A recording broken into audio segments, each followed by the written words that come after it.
First and foremost, I want to give all praise, honor, and glory to Yahweh, Ba'ashim, Yahushai, Ba'ashim, Rokakudash. Yahweh is who this world ignorantly calls God. Yahushai is who this world ignorantly calls Jesus. Bahashem means in the name, Rokah means spirit, and Kodash means holy. And that's all in the Paleo Hebrew. I also want to give double honors to the elder bishops and apostles of Great Millstone that taught me this truth. Today's lesson I wanted to go into how we have to detach from this world. Okay? We have to detach from this world. And the reason I'm going into that is because of the major prophecy that is soon going to come upon the entire earth.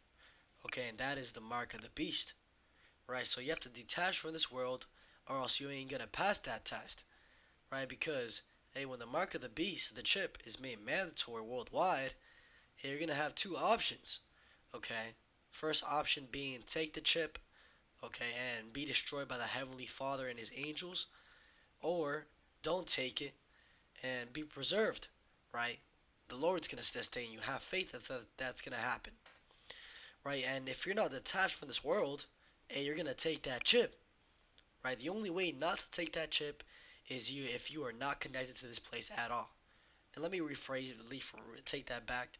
Not connected to this place substantially, right? Because the elect specifically, that don't take the chip, they're already in that mindset of fuck this place, right? I don't give a fuck about this place.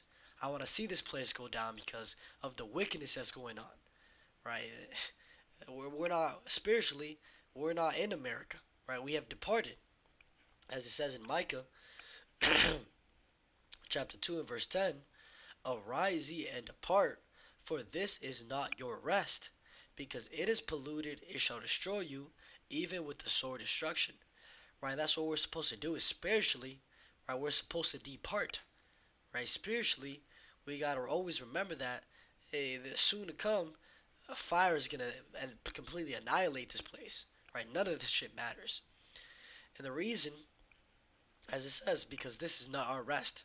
America, Babylon the Great, is not the rest of the Israelites. Right? Our rest is in the kingdom of heaven.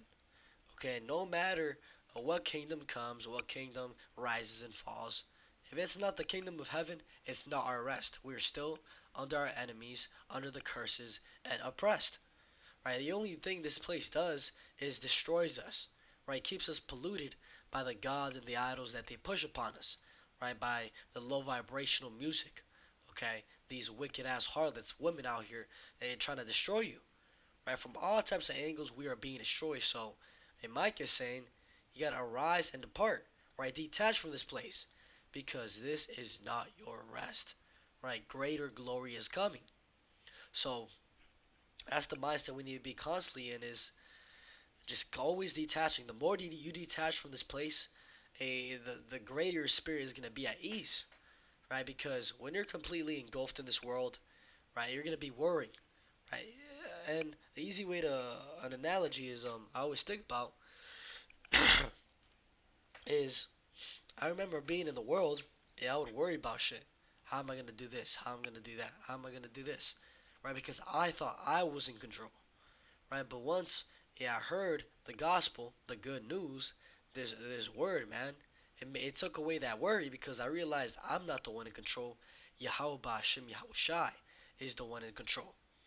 Okay, so when you detach from this place, ultimately what happens is you enter that mindset of, oh, the Lord is in control, right? He's gonna do whatever he wants to do. So, man, Salaki, I can't really talk. My voice is completely dead. But let's get this in Luke chapter 14 and verse 25. It says, "And there were a great multitude with him, and he turned and said unto them, If any man come to me, and hate not his father, and mother, and wife, and children, and brethren, and sisters, yea, and his own life also, he could not be my disciple." Right? And this is going into how Yahweh Bashim Yahushai is supposed to be the one at the forefront in everything. Right? Your mom can't get in front of this truth. Your dad, okay, your children can't get in front of you and the Lord. right? They can't stop your journey, even your own life, right? You had a lot of brothers where, hey, they were into making music, right? They were into NBA careers, right? Big time basketball players, but hey, once they heard this truth, they had to put that shit away, right? They had to put off their old life and become a new person, right? Completely put off everything in this world to focus on the Word. And that's what the Lord is talking about, is you have to be fully focused on Him. Okay, and this is the mindset we're going to need in order to survive Jacob's trouble, is to be fully focused on the Lord, right? Because if you're in the mindset of pleasing your woman, right, hey, what are you going to do if your wife takes the chip, right? Is that going to convince you, sway you to take the chip also?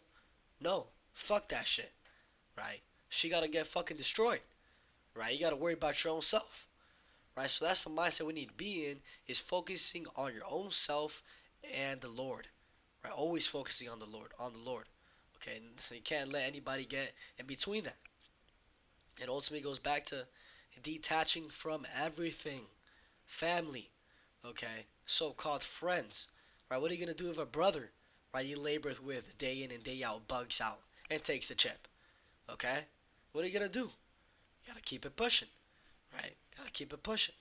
So that's what it's gonna take at the end of the day to make it. Is that no matter what happens in your life, you keep on pushing.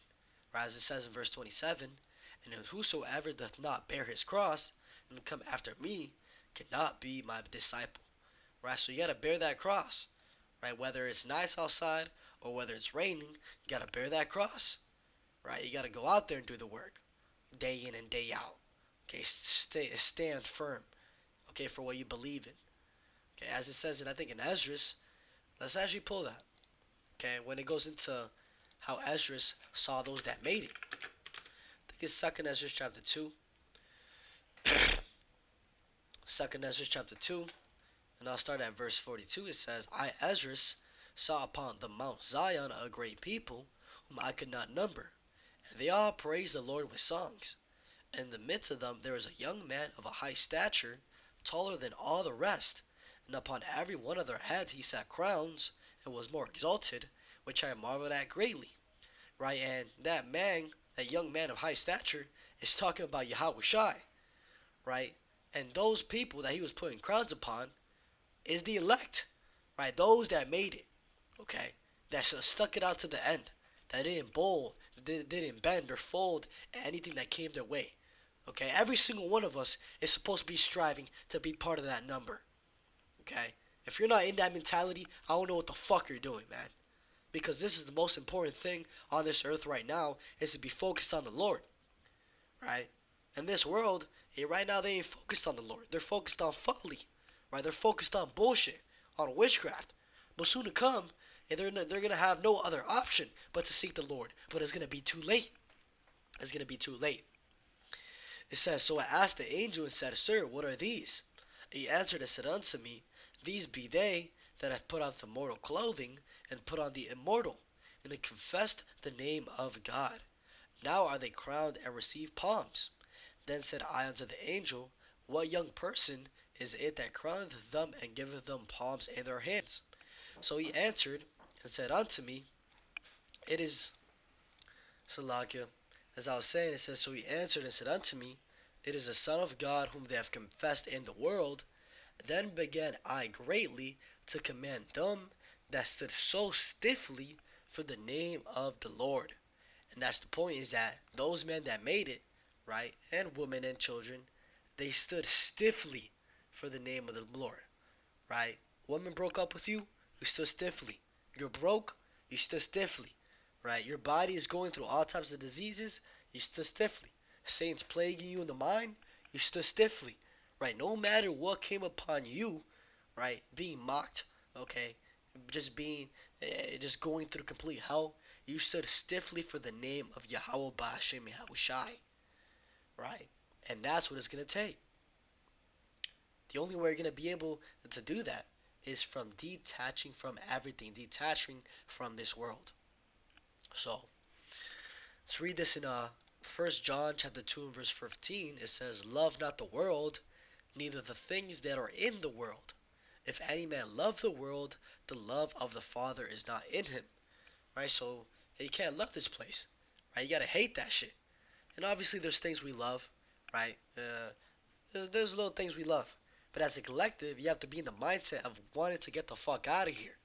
Right? As it says in 2 Peter chapter 3 and verse 12, it says, looking for and hasting.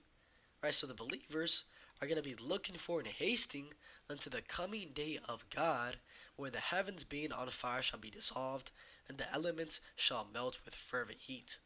Right? So that's what the mindset we're supposed to be in, is looking for and hasting for the destruction of this place. Right? We're not supposed to love this place and be infatuated with all the glitz and glamour. Right? Verse 16. For all that is in the world, the lust of the flesh, and the lust of the eyes, and the pride of life is not of the Father, but is of the world. And the world passeth away, and the lust thereof, but he that doeth the will of God abideth forever. All this shit around us is going to be completely destroyed. Right? It's going to be incinerated. Nuclear destruction, so that shit does not matter. Right? Forget about that shit. And it's easy to say that, hey, when you're in the spirit, but when you're going through it, you got to remember that also.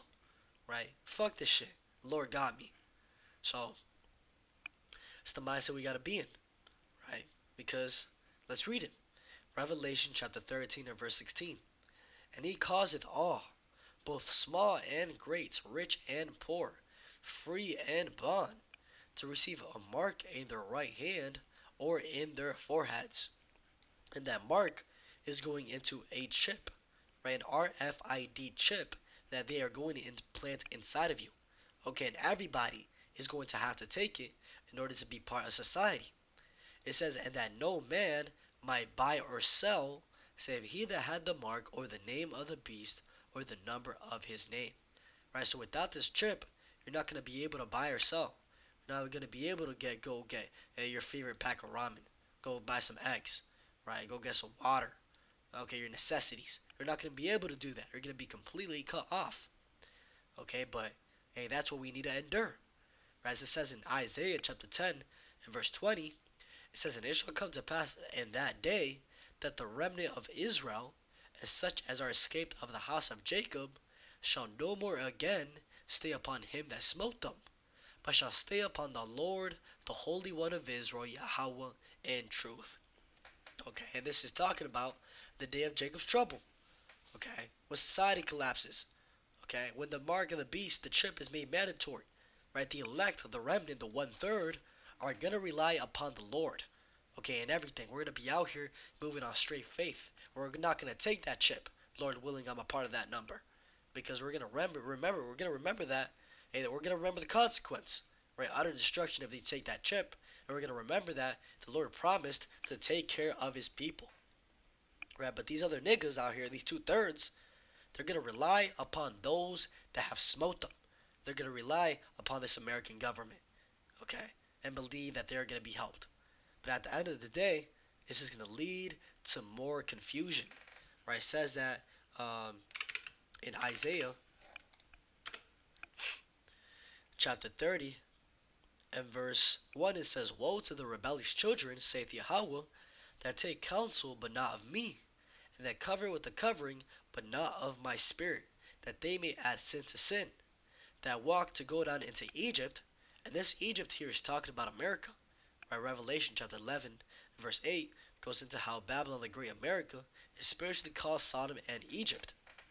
It says that walk to go down into Egypt, and have not asked at my mouth, to strengthen themselves in the strength of Pharaoh, and to trust in the shadow of Egypt.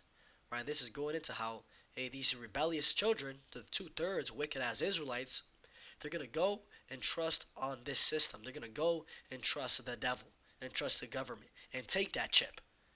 But at the end of the day, it says, therefore shall the strength of Pharaoh be your shame, and the trust in the shadow of Egypt your confusion.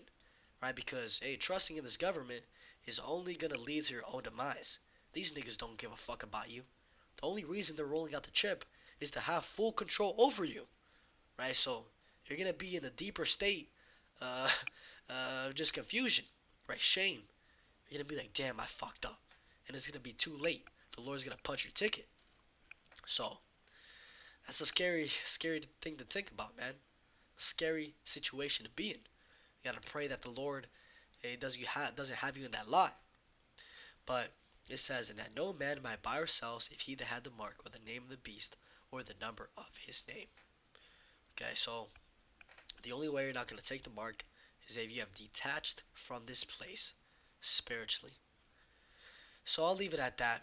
Hopefully this is edifying. With that, I want to give all praise, honor, and glory to Yahweh, Ba'ashem, Yahushai, Ba'ashem, Rukakwadash, and double honors to the elder bishops and apostles of Great Millstone that taught me this truth.